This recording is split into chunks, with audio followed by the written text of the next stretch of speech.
नमस्कार। आईपीएल 2026 के इस मुकाबले में भाई ड्रामा, इमोशंस, बदला सब कुछ है। राजस्थान रॉयल्स और चेन्नई सुपर किंग्स ये कोई मामूली मैच नहीं बल्कि बहुत कुछ साबित करने की एक जोरदार जंग है। तो चलिए सीधे आते हैं इस मैच की सबसे बड़ी सबसे गर्म खबर पर। संजू सैमसन, जरा सोचिए तो, जो खिलाड़ी राजस्थान रॉयल्स का चेहरा था, उनका कप्तान था, वही आज पीली जर्सी पहनकर अपनी ही पुरानी टीम के खिलाफ उतरेगा। ये सिर्फ एक प्लेयर का ट्रांसफर नहीं है, ये तो वफादारी और एक नई पहचान की कहानी है। और सुनिए, ड्रामा यहीं खत्म नहीं होता, पिक्चर अभी बाकी है, क्योंकि अब पाला बदला है चेन्नई सुपर किंग्स की जान, सर रविंद्र जडेजा ने। हाँ, वो अब राजस्थान रॉयल्स की जर्सी में दिखेंगे। बस कल्पना करके देखिए, जिस खिलाड़ी ने सालों तक पीली जर्सी की शान बढ़ाई, वही अब उसी टीम को हराने की प्लानिंग कर रहा होगा। अरे भाई, मैदान पर इमोशंस का सुनामी आना तो पक्का है। और इस पूरे ड्रामे के बीच एक और बहुत बड़ी खबर आ रही है। क्रिकेट के महानायक महेंद्र सिंह धोनी पिंडली में खिंचाव की वजह से ये मैच मिस कर रहे हैं। हाँ, आपने सही सुना, धोनी नहीं खेलेंगे। सीएसके के लिए ये इतना बड़ा झटका है कि मैच का पूरा समीकरण ही पलट सकता है। तो चलिए एक नजर डालते हैं कि आगे हम किन किन चीजों पर बात करने वाले हैं। पहले तो ये शॉकिंग प्लेयर स्वैप, फिर पिछले साल की डिसअपॉइंटमेंट, फिर चोट का संकट, दोनों टीमों की प्लेइंग 11 क्या हो सकती है, और हाँ, आखिर में आएगी एक प्रेडिक्शन।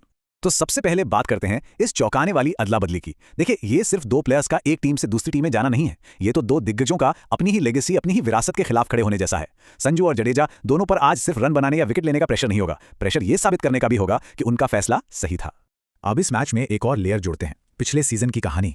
ये दोनों टीमें जो कभी आईपीएल की चैंपियंस हुआ करती थीं, पिछले साल पॉइंट्स टेबल में बिल्कुल नीचे, सबसे नीचे थीं। तो समझ लीजिए, ये लड़ाई सिर्फ 2 पॉइंट्स के लिए नहीं है, ये तो खोया हुआ सम्मान, खोई हुई इज्जत वापस पाने की है। और ये देखिए, आंकड़े तो साफ साफ कहानी बता रहे हैं। राजस्थान रॉयल्स 9वें नंबर पर और चेन्नई सुपर किंग्स आखिरी यानी 10वें स्थान पर। दोनों ही टीमों के लिए आईपीएल 2025 एक बुरे सपने से कम नहीं था, और इस साल दोनों ही उस निराशा को पीछे छोड़कर आगे बढ़ना चाहेंगी, फॉर श्योर। अब आते हैं एक और बड़े फैक्टर पर, चोट का संकट। और इस मामले में खासकर चेन्नई सुपर किंग्स की तो जैसे कमर ही टूट गई है। अपने मुख्य प्लेयर्स के बिना मैदान में उतरना सीएसके के लिए ये एक पहाड़ जैसी चुनौती होने वाली है। ये लिस्ट देखकर तो सीएसके के फैंस का दिल बैठ जाएगा। देखिए, एमएस धोनी तो बाहर हैं ही, साथ में पावर हिटर डेवॉल्ट ब्रेविस भी आउट हैं, और उनके रिप्लेसमेंट स्पेंसर जॉनसन वो भी शुरुआती 6-7 मैचों के लिए उपलब्ध नहीं है। मतलब सीएसके की बेंच स्ट्रेंथ की असली परीक्षा तो अभी से शुरू हो गई है। और वहीं दूसरी तरफ राजस्थान की टीम, इस मामले में तो वो काफी बेहतर पोजीशन में है। सैम करन की जगह अनुभवी दासुन शनाका टीम में आ गए हैं, और कोई बड़ी चोट की खबर भी नहीं है। ये चीज उन्हें एक साइकोलॉजिकल एडवांटेज जरूर देगी। तो इतने सारे बदलाव, इतनी चुनौतियों के बाद अब सवाल यह है कि आखिर मैदान पर कौन से 11 खिलाड़ी उतरेंगे। चलिए एक एक करके दोनों टीमों की संभावित प्लेइंग 11 पर नजर डालते हैं। ओके, तो ये है राजस्थान रॉयल्स की टीम। यशस्वी जायसवाल के साथ ओपनर हैं युवा वैभव सूर्यवंशी। इंटरेस्टिंग, कप्तानी का जिम्मा इस बार रियान पराग के कंधों पर है। और नंबर 6 पर देखिए रविंद्र जडेजा। वाह, ये इस टीम को एक जबरदस्त बैलेंस देते हैं। और हाँ, जोफ्रा आर्चर की वापसी इनकी बॉलिंग को और भी ज्यादा डेडली बना देती है।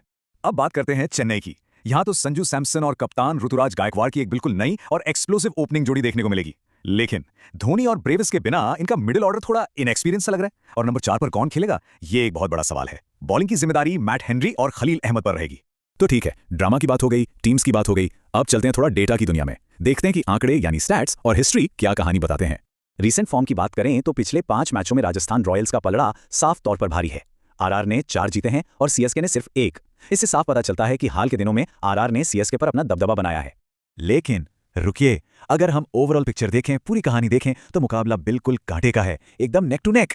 31 मैचों में से सीएसके ने 16 जीते हैं तो आरआर ने 15। इसका मतलब साफ है, जब ये दोनों टीमें आमने सामने होती हैं तो भाई कोई भी जीत सकता है। और कहानी में एक और ट्विस्ट, मैच हो रहा है गुवाहाटी में, जो कि राजस्थान का होम ग्राउंड है। लेकिन सबसे हैरानी की बात यह है कि अपने ही घर में उनका रिकॉर्ड कुछ खास नहीं है, बल्कि काफी खराब है। 6 में से सिर्फ 2 मैच जीते हैं। तो सवाल यह उठता है, क्या होम ग्राउंड का फायदा मिलेगा भी या नहीं।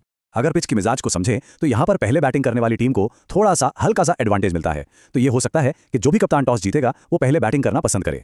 तो इस ग्राउंड पर एक विनिंग टोटल, एक सेफ स्कोर क्या होगा, वो नंबर है 175। जी हां, 175 रन्स। ये है यहां का औसत पहली पारी का स्कोर। जो भी टीम इस आंकड़े को पार कर लेती है वो मैच में अपनी पकड़ मजबूत कर लेगी। तो इन सारे आंकड़ों और एनालिसिस के बाद अब आते हैं प्रेडिक्शन पर। इस स्रोत के मुताबिक राजस्थान रॉयल्स ये मुकाबला जीतेगी। उनका रीसेंट फॉर्म और सीएसके की चोटों की समस्या को देखते हुए ये एक लॉजिकल प्रेडिक्शन लगती है। लेकिन क्रिकेट तो अनिश्चितताओं का खेल है। एक तरफ है आंकड़े तो दूसरी तरफ है बदला लेने का जज्बा। जब 2 दिग्गज अपनी पुरानी टीमों के खिलाफ उतरेंगे और 2 हारी हुई टीमें वापसी के लिए लड़ेंगी तो कुछ भी हो सकता है। अब देखना यह है कि असली विजेता कौन बनेगा।